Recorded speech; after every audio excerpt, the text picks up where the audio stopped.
RA 4670, otherwise known as the Magna Carta for Public School Teachers, was passed into law in view of providing professional rights and safeguards to our public school teachers in consideration of the exigency and level of difficulty of the exercise of their profession.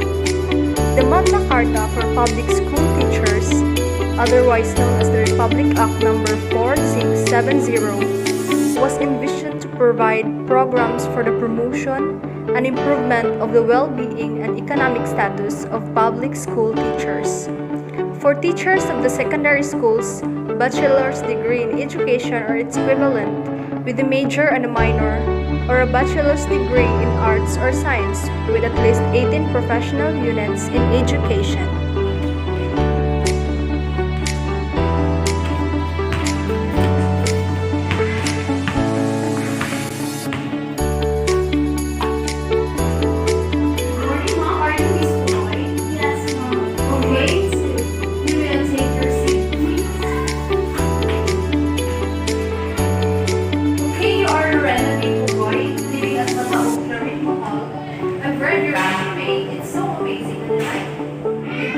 College is so good.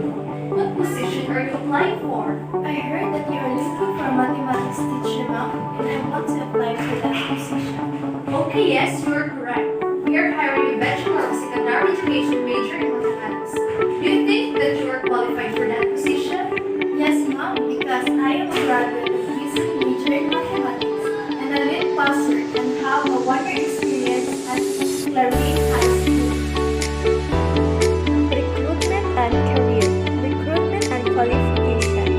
Recruitment policy with respect to the selection and appointment of teachers should be clearly defined by the Department of Education, provided, however, that effected upon the approval of this Act, the following should constitute the minimum educational qualification for teachers applicants. Thank you, Ms. Pugoy. We'll just wait for an update and stay tuned.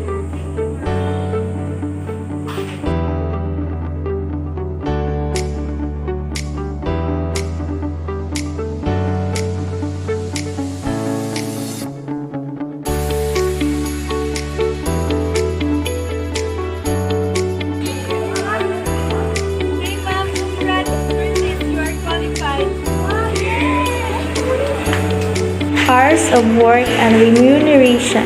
Teaching hours. Any teacher engaged in actual classroom instruction should not be required to render more than 6 hours of actual classroom teaching a day, which should be so scheduled as to give him time for preparation and correction of exercises and other work incidental to his normal teaching duties, provided, however, that where the exigencies of the service so require, any teacher may be required to render more than 6 hours but not exceeding 8 hours of actual classroom teaching a day.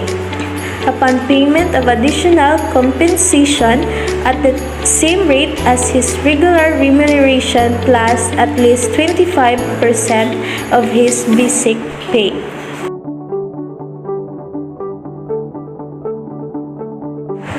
Health measures and injury benefits. Medical examination and treatment. Compulsory medical examination should be provided free or charged for all teachers before they take up teaching and should be repeated not less than once a year during the teacher professional life. Where medical examination show that medical treatment or hospitalization is necessary. Same should be provided free by the government entity paying the salary of the teachers.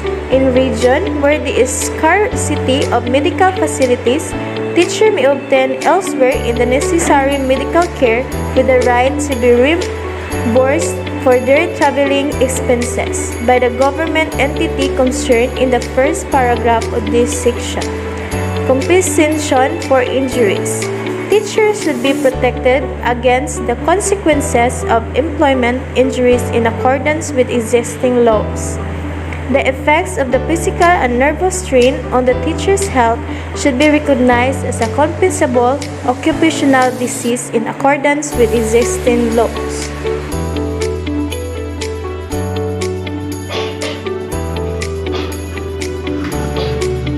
Oh, what happened to you, Mom? Okay, but I think for the curriculum, what are you here today? I can.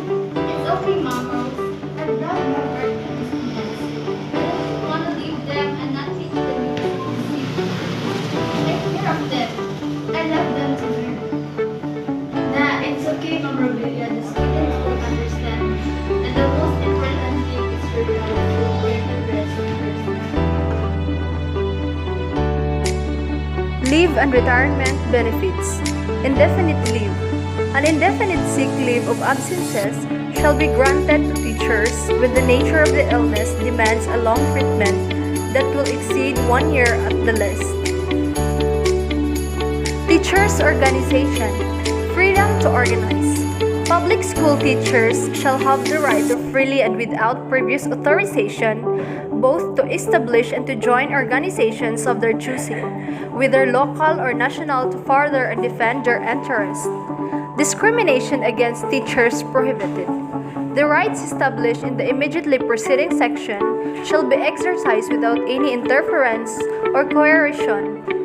It shall be unlawful for any person to commit any acts of discrimination against teachers which are calculated to a. Make the employment of a teacher subject to the condition that he shall not join an organization or shall relinquish membership in an organization.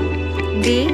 To cause the dismissal of or otherwise prejudice a teacher by reason of his membership in an organization or because of participation in organization activities outside school hours or with the consent of the proper school authorities within school hours. And C. To prevent him from carrying out the duties laid upon him by his position in the organization, or to penalize him for an action undertaken in that capacity. National Teachers Organizations. National Teachers Organizations shall be consulted in the formulation of national educational policies and professional standards, and in the formulation of national policies governing the social security of the teachers. Administration and enforcement. Rules and regulations. The Secretary of Education shall formulate and prepare the necessary rules and regulations to implement the provisions of this Act. Rules and regulations issued pursuant to this section shall take effect 30 days after publication in a newspaper of general circulation and by such other means as the Secretary of Education deems reasonably sufficient to give interested parties general notice of such insurance. Budgetary estimates.